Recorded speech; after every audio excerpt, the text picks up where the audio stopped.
పాలకొండయ్య గారు. ధన్యవాదాలు అధ్యక్ష. దాదాపు మా నియోజకవర్గంలో 2,50,000 మంది ప్రజలు నివసిస్తున్నారు.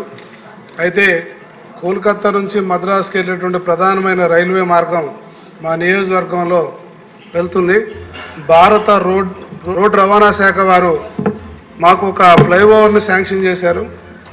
అది మాకు చేసిన తర్వాత కాంట్రాక్ట్ స్టేజ్లో ప్రజాప్రతినిధులు కానీ అక్కడ ఎవరిని కూడా కాంటాక్ట్ చేయకుండా, ఎవరికి ఏ విషయం చెప్పకుండా మా ఫ్లైఓవర్ని వేరే ప్రాంతానికి తీసుకెళ్ళడం జరిగింది.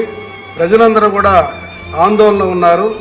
ఇది ఆ శాఖ వారు ఒకసారి మమ్మల్ని దృష్టిలో పెట్టుకొని తిరిగి ఆ ఫ్లైఓవర్ ఇస్తే తప్ప అక్కడ ప్రజలందరూ కూడా ఇబ్బంది పడుతున్నారు. ఇప్పుడు 3 లైన్లు వచ్చినాయి, 4వ లైన్ కూడా ట్రాక్ వేస్తున్నారు. మరి ప్రజలు కూడా దాదాపు 20 కిలోమీటర్లు టోటల్గా ఈ యొక్క ప్రజలు అటువైపు ఇటుపోయి వెళ్ళడానికి చాలా ఇబ్బందిగా ఉంది. స్వర్గీయ దగ్గుపాటి రామానాయుడు గారు 1999లో ఒక ఫ్లైఓవర్ ఇచ్చారు. ఆ టైంలో అది తప్ప ఇక మా దగ్గర ఏ ఫ్లైఓవర్ లేదు. ప్రజలు చాలా ఇబ్బంది పడుతున్నారని తమ ద్వారా తెలియజేస్తున్నాం. దుర్గంధపూరితమైనటువంటి ప్రవాహం లేనటువంటి కుందేరు ట్రైన్ గురించి మాట్లాడుతున్నాను. అన్ని నదుల్లాగా 1974 ముందు ఈ ట్రైన్ కూడా పర్చూరు నుంచి బాపట్ల నియోజకవర్గం నుంచి వచ్చేటువంటి వరద ద్వారా ఆనాడు రైతాంగం భూములు కోతకు గురవుతున్నాయి, మునిగిపోతున్నాయి అన్న ఉద్దేశంతో అప్పటి ప్రజాప్రతినిధులు అభ్యర్థన మేరకు ఆనాటి గవర్నమెంట్ 2 స్టేట్ కట్టలను నిర్మించి ఆ వచ్చేటువంటి నీళ్లను డైరెక్ట్గా సముద్రంలోకి పంపించారు.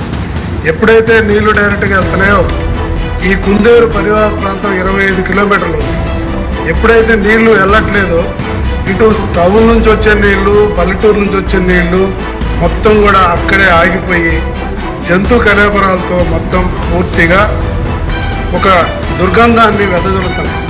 అయితే పంచాయతీరాజ్ రూరల్ డెవలప్మెంట్ వారు 7/11/2011 188 జీవో ఇచ్చి ఎప్పుడైతే నీళ్లు ఆగిపోయినాయో ప్రజలందరూ కూడా అక్కడ ఆ భూములను ఆక్రమిస్తున్నారు అని చెప్పేసి దాన్ని కంట్రోల్ చేయడం కోసం పంచాయతీ సెక్రటరీలకి అధికారాలు ఇచ్చారు. ఇక్కడ దాదాపు 400-500 ఎకరాలు ఈ యొక్క పరివార ప్రాంతం ఏదైతే ఉందో దాంట్లో అప్పుడున్న కృష్ణా డెల్టా చీఫ్ ఇంజనీర్ గారికి మరొక అభ్యర్థన మేరకు దానికి ఒక ఎస్టిమేషన్ వేసేసి 19 మీటర్లు సరిపోతుంది, దీనికి 2 వైపులా రోడ్డు వేసేసి ఈ భూమిని ప్రభుత్వ అవసరాలకు ఉపయోగించుకోవచ్చు అని చెప్పడం జరిగింది. అయితే అది 89 కోట్ల ఎస్టిమేషన్ వేశారు. డిపిఆర్ లెవెల్లో ఉంది, అది అలా ఆగిపోయింది. ఈ పరిస్థితిని కానీ చక్కదిద్దగలిగినట్టుగా కానీ అయితే ఇప్పుడు చీరాల ప్రాంతంలో విపరీతమైన మన గవర్నమెంట్ కూటమి ప్రభుత్వం వచ్చినాక రేట్లు చాలా విపరీతంగా పెరిగిపోయినాయి. అక్కడ ఏ చిన్న పని చేయాలన్నా కూడా భూమి దొరకట్లేదు. ఏదైతే ఈస్ట్ గోదావరి జిల్లాలో ఉన్న పరిస్థితి చీరాల్లో కూడా వచ్చింది. కాబట్టి దీనికి పరిష్కార మార్గం సంబంధిత మంత్రివర్గం దీని మీద కానీ దృష్టి పెడితే ఖచ్చితంగా నాకు ఎంఎస్ఎంఈ పార్కు కూడా అక్కడే ల్యాండ్స్ దొరుకుతాయి. ఏదైతే ప్రజలు ఉన్నారో ప్రజలకు కూడా ఏదో అక్కడ హౌసింగ్ కూడా అవకాశం అనేసి ఈ సందర్భంగా మీకు తెలియజేస్తున్నాను. దీనికి పరిష్కార మార్గం చూపిస్తారని చెప్పి ఆశిస్తున్నాను.